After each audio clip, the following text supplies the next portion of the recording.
Hola, yo soy la payasa Macu Fanciullini, soy de Argentina y ya hace unos cuantos años pertenezco a la organización de las convenciones de payasos, cirqueros y artistas callejeros de Argentina.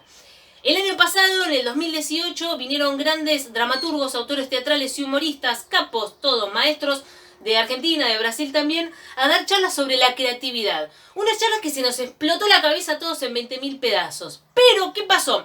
Por cuestiones socioeconómicas, vino muy poca gente a la convención. Y hoy yo me encuentro en mis manos con todo este material audiovisual que es oro puro. Y lo que quiero es que le llegue a toda la gente que le haga bien. Así que lo voy a empezar a publicar por las redes sociales. Y lo que les voy a pedir es que lo compartan, lo difundan, así y comenten, a ver qué les parece. Sería un rico intercambio y todos seguimos creciendo. Que lo disfruten.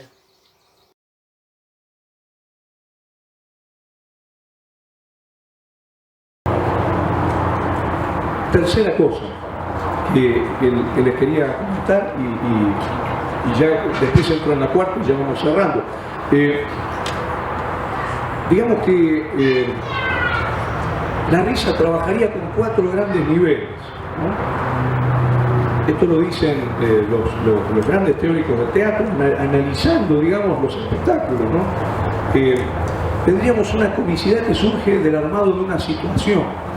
Yo recién lo miraba a Diego, cómo construía por momentos situaciones, por ejemplo, ¿no? Nos hacía pasar adelante, construía un sistema de fuerzas en el juego que establecía con los globos que planteaba lo que llamaríamos una comicidad de situación, ¿no?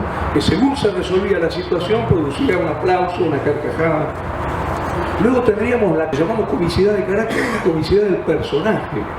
No nos reímos de lo que está pasando, sino que nos reímos del personaje o con el personaje, ¿no?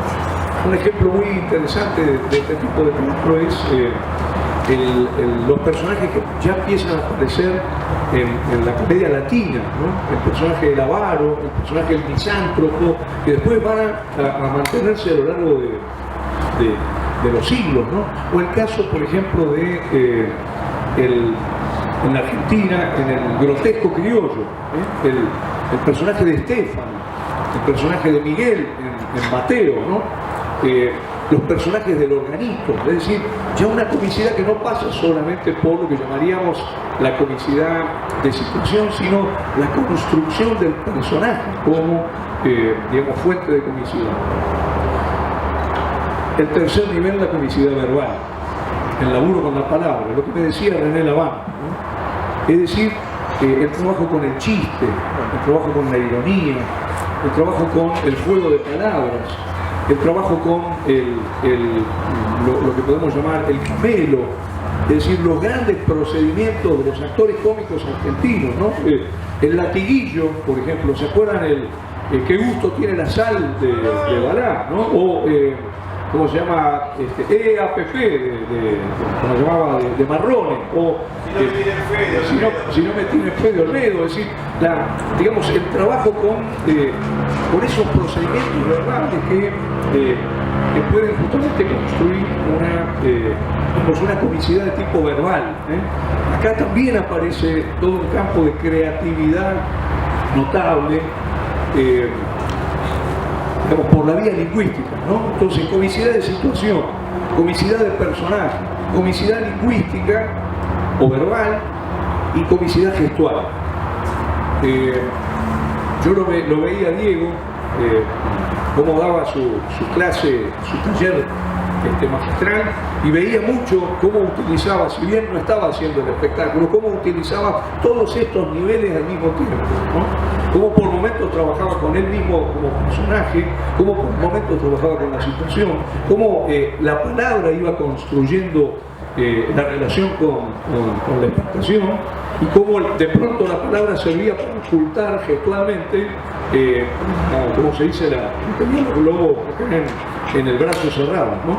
Y finalmente el trabajo con lo gestual, ¿no? Entonces, esa es la tercera cosa que yo les quería comentar. Si vamos pasando el limpio, sería pensar la teatralidad como gran herramienta creativa. digamos, la teatralidad como forma de organización de la mirada del otro, no entendiendo mirada en un sentido visual solamente, sino en el sentido de experiencia, perceptivo, digamos, cómo vos le organizás la mirada al otro y le tomás la percepción, la emoción, la memoria, porque tenés las herramientas y dominás las herramientas para organizar esa percepción, ¿no? Y decíamos entonces, la primera forma sería la posibilidad de pensar distintos tipos de la risa, ¿no? La otra sería pensar las grandes digamos, teorías sobre la risa, ¿no? Y nos queda un elemento más interesantísimo, creo yo, que sería preguntar a la teatralidad cómo uno puede trabajar con la idea de creatividad en sí mismo, ¿no? Ahora, los grandes teóricos internacionales dicen que hay 5 formas de creatividad, ¿no? Y con esto termino, si quieren, discutimos, charlamos. Digamos, las podemos dividir en 2 grandes grupos: la creatividad racionalista y la creatividad irracionalista, ¿no? Pero serían 5 grandes corrientes. La primera gran corriente de la creatividad sería una corriente que viene de muy de lejos, que la encontramos en la Grecia antigua, la encontramos en las teorías de Platón, la encontramos en Homero, ¿se acuerdan? La Ilíada, la Odisea, ¿no? Que es el concepto de inspiración. La inspiración sería la idea de que la creación no es del artista, sino que el artista es un medium, un intermediario, una especie de chamán de los dioses. Entonces ustedes se acuerdan el comienzo de la Ilíada, que dice, Homero dice, canta, oh diosa, la cólera del pélida Aquiles, ¿no? ¿Qué quiere decir con esto? Homero le está pidiendo a la musa, a la diosa, que le cante el poema. No es él el que está componiendo el poema, sino una fuerza superior, por decirlo así. Esa sería de la irracionalista. Claro, absolutamente irracionalista, porque el artista no la maneja. Lo que hace el artista sería algo así como la invocación de esa fuerza inspiradora, ¿no? Ustedes se acuerdan que muchos artistas dicen que la mejor manera de invocar la mediación con la inspiración es laburar mucho, ¿no? Que la famosa frase de me inspiro cuando estoy en pleno laburo, cuando estoy trabajando mucho, ¿no? Pero esa sería la primera, que sería típicamente irracionalista. La segunda teoría de la creatividad es la de Jung. Carl Jung va a proponer una teoría que tiene que ver ya no con los dioses, sino que tiene que ver con lo psicológico. Él tiene un artículo fabuloso, que yo lo traje en el pendrive, pero seguro lo quiere leer, que se llama Psicología y Poesía. El tipo dice que hay 2 maneras de trabajar, digamos, en la creatividad con la psicología. Una forma sería autoobservándose, observar, digamos, el propio ridículo, los propios dolores, el propio campo de experiencia, ¿no?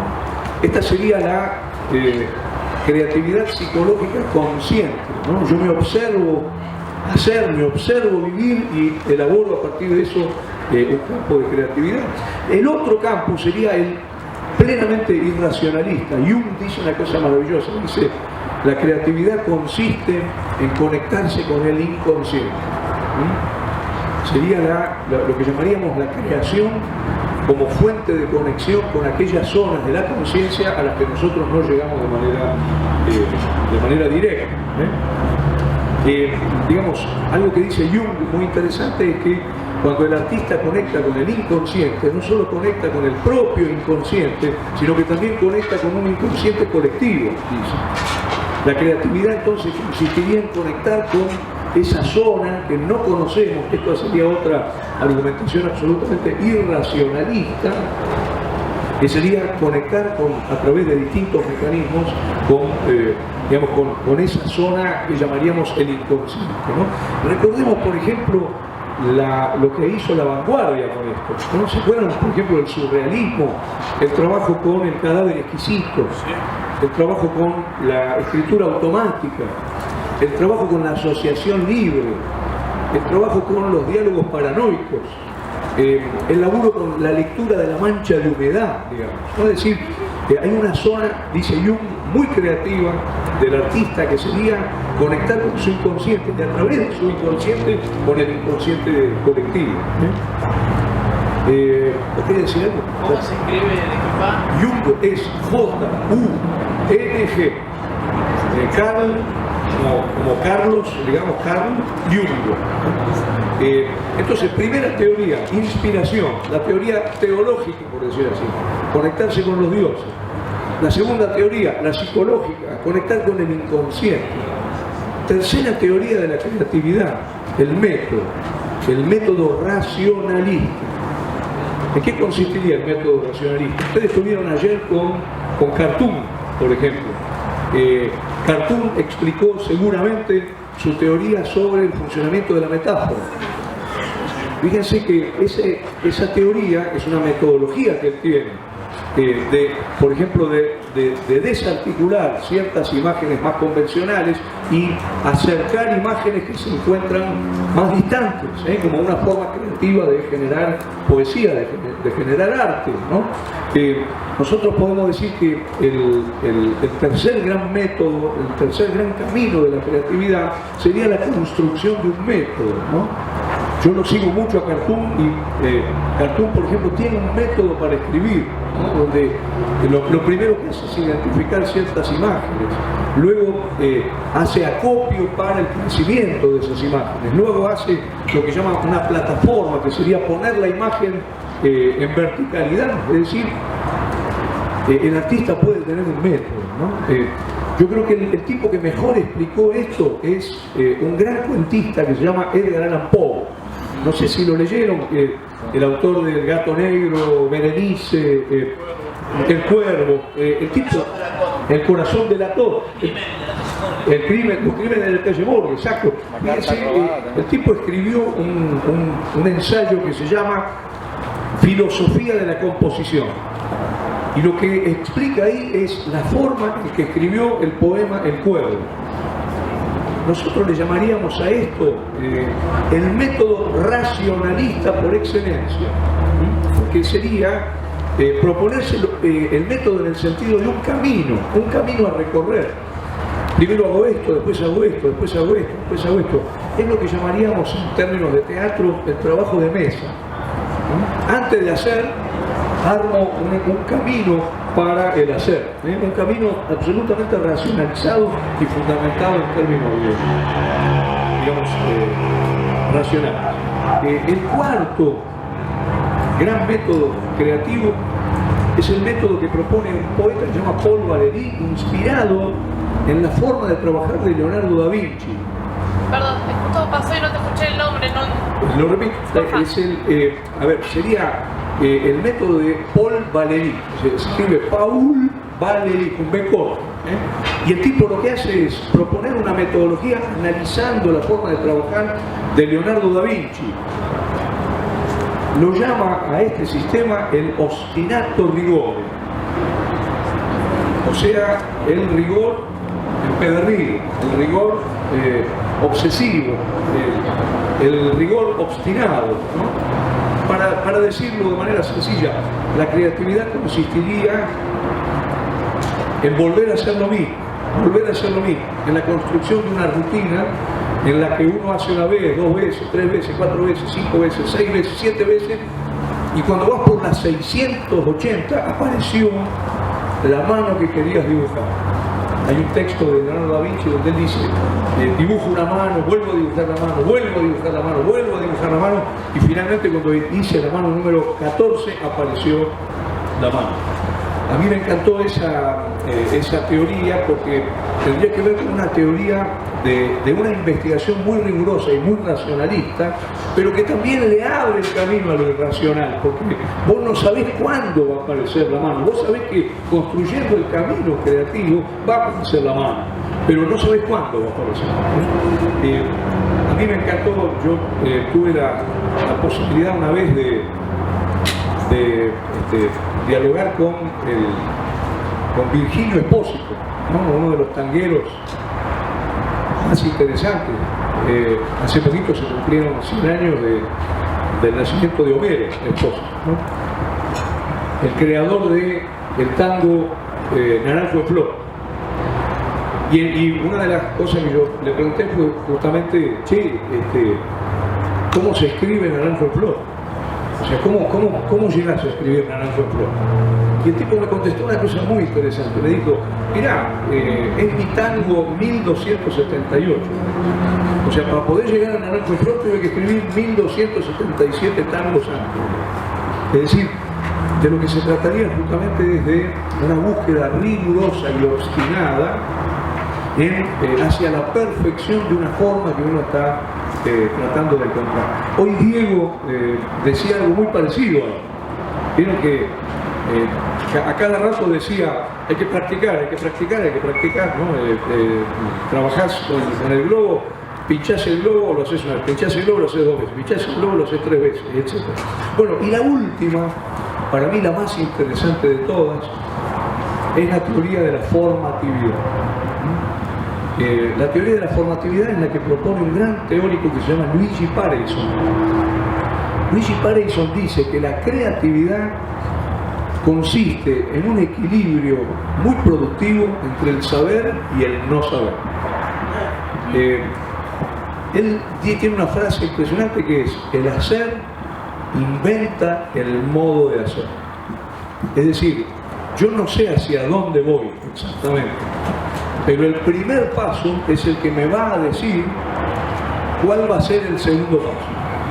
Yo no puedo planificar, como diría Poe, todos los pasos que voy a dar, sino que el hacer va encontrando la forma de hacer. Uno trabaja con, en este caso, con una suerte de metodología racionalista para el advenimiento de lo irracional. Por ejemplo, el que laburaba así era Francis Bacon, el pintor Francis Bacon, que ustedes recordarán seguramente.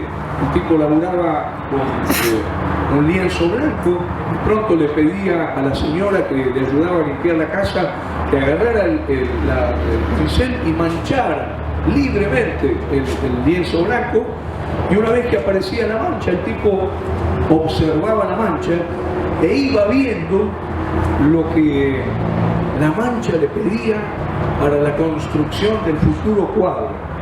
Es decir, él no conducía la mancha, sino que la mancha lo conducía a él, ¿no? De esto habla mucho también un tipo como Lecoq, Jacques Lecoq, en El cuerpo poético, ¿no? Donde el tipo dice, nosotros vamos descubriendo una forma que se va desplegando, nosotros no somos los que conducimos la forma, sino que nosotros somos el medio para que esa forma pueda aparecer.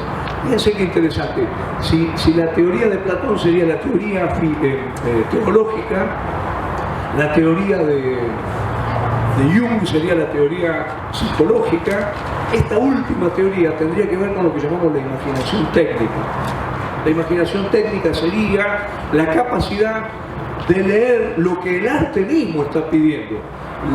Como dice Stephen Nachmanovich, la forma que se va desplegando delante de nuestros ojos. Nosotros no organizamos esa forma, sino que somos la herramienta para que esa forma se vaya desplegando delante de nosotros, ¿no? Sí. Una pregunta, esto sería como si uno hace un personaje y el personaje te empieza a hablar después. Por supuesto, es decir, empieza a aparecer algo que te pide determinadas cosas y que vos no sabés muy bien por qué te lo está pidiendo. Es decir, vos no conducís la forma. A ver, por ejemplo, de esta manera, lo que llamaríamos la formatividad, labura Cartoon, por ejemplo. Así laburaba Pavlovsky, Tato Pavlovsky. Así labura Barthes. Por eso es tan importante los procesos de ¿cómo se llama?, de recorrido que uno va haciendo, y sobre todo lo atento que tiene que estar el artista ante el advenimiento de esa forma que se va desplegando. No sé si me explico. Digamos, vos te podés encontrar con un hallazgo impresionante y dejarlo pasar, ¿no? Yo hice el doctorado sobre Pavlovsky. Pavlovsky, por ejemplo, me pasó, Tato Pavlovsky, que yo lo adoraba, el maestro, Pavlovsky me pasó una vez todos los videos del proceso de Variaciones Meyerhold, el espectáculo que él hizo sobre el gran teatrero Meyerhold, el creador de la biomecánica, realmente un tipo interesantísimo del teatro ruso, ¿no? Y cuando me pasan los primeros videos yo veo que Pavlovsky no estaba trabajando sobre Meyerhold, estaba trabajando sobre el Papa Juan Pablo II. Y especialmente sobre el Papa hecho mierda. ¿Vieron el último Papa que daba misa prácticamente pegado a los papeles, no se le entendía nada, estaba como muy decadente ya? Entonces Pavlovsky empieza investigando en eso y de golpe hay un video donde ya no es el Papa Juan Pablo II el investigado, digamos, lo que está buscando, sino que aparece Meyerhold. Y la gran pregunta es, ¿de dónde salió Meyerhold? Pero Pavlovsky tuvo la sabiduría de darse cuenta de que esa forma en la que estaba investigando lo estaba llevando a la aparición de otra forma, ¿no? Entonces, para cerrar, y haciendo un poquito de resumen de lo que yo quería, así informalmente, muy rápidamente traerles, pero insisto, yo traje este material que se lo dejo a Chaco por si alguno lo quiere. Si tienen un pendrive lo pueden copiar. Lo primero es la investigación en la teatralidad, ¿no? Es decir, tomar conciencia de que lo que estamos haciendo serían formas de teatro liminal. El teatro liminal, este teatro de borde, este teatro de frontera, este teatro de pasaje, este teatro de umbralidad, por decir así, participaría de ese principio de la teatralidad que sería la capacidad de organizarle la mirada al otro, en el sentido de, no de manipularlo, pero sí de que uno lo que está construyendo es una relación con el otro a través de su sistema perceptivo. De lo que se trataría sería de investigar formas de construir ese sistema perceptivo, ¿no? Y entonces, 4 grandes cosas en torno a esta posibilidad, ¿no? La primera, el concepto de puesta en escena, con todas las líneas de investigación en la puesta en escena, los objetos, el vestuario, las luces, la palabra, el tono, la dramaturgia, digamos, la escenografía, el espacio, ¿no? Segunda cosa, los mecanismos de la risa, ¿no? La diversidad de los mecanismos de la risa, como una forma de atrapar la mirada del otro.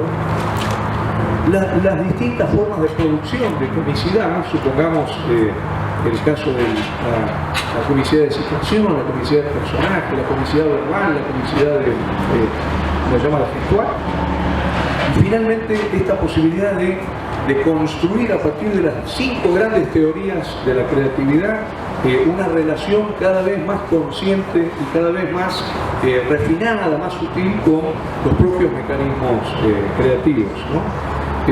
La inspiración, el inconsciente, el obstinado rigor, el método a priori racionalista, y finalmente para mí la forma más productiva, que sería la forma más integradora, que sería esto que llamamos la formatividad, ¿no? La gran teoría de Luigi Panacci. Bueno, yo pararía acá, lo mío.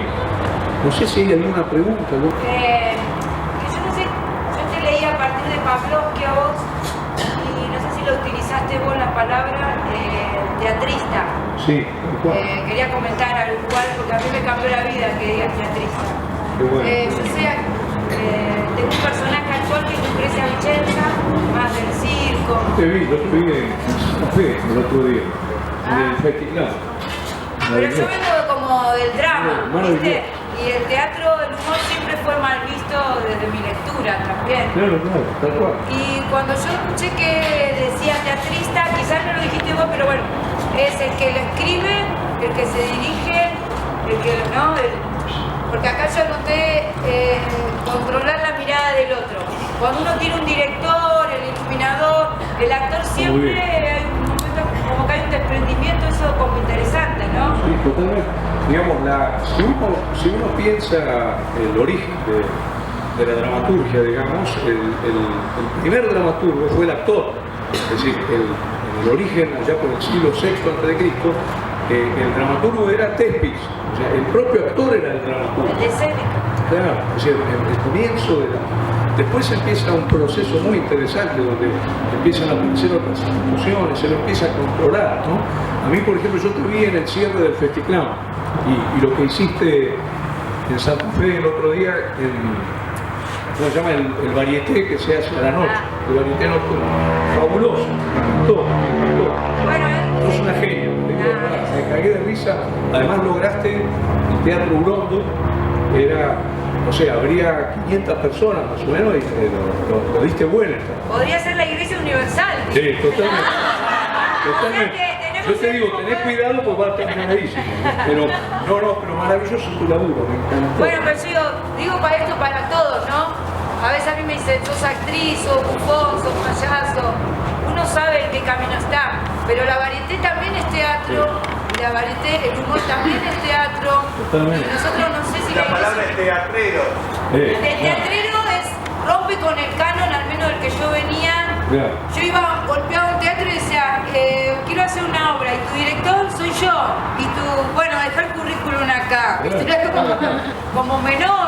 Vos fíjate, eso es de los orígenes, porque ¿quién era el director de Thespis? ¿Quién era el dramaturgo de Thespis, digamos? Si fuera el famoso mítico actor del Carromato, ¿no? Que era el mismo. O sea, en el origen... El Shakespeare, que hoy lo estudiamos, pero fue juzgado como una reunión de locos, drogadictos, y hoy Shakespeare es un renombre. Y fíjate, Molière, por ejemplo, para dar otro ejemplo, ¿no? Sí, otra idea. Actor, dramaturgo, director de su propia compañía, productor, gestor de las condiciones de Rompe hasta laburo. con la corona española. O sea, teatrista, ¿no? Sí. O también se puede decir teatrero, o también se le puede decir artista de teatro, o también se le puede decir, ¿cómo se llama? Mujer de teatro, Y el humor hombre en la... de teatro, no sé. Sí. Jorge, eso sería el arte de actor, como el arte plástico, el arte musical, el arte performático. El teatro no es el edificio físico. No, claro, está muy bien, está muy bien. Okay. Lo que pasa, creo yo, que cuando uno pone el acento en el actor, no se tiene que olvidar esto que estás diciendo, que es el tema del actor como dramaturgo, el actor como director, el actor como gestor, el actor como escenógrafo, digamos. Si no, uno se puede El arte del músico compone, arregla, interpreta. Tal cual. Sí, Claro, pero hay que ver a disposición de qué historia nos queremos poner a disposición de qué edificio, que a veces la plata no te deja ver la visión que vos querés dar también.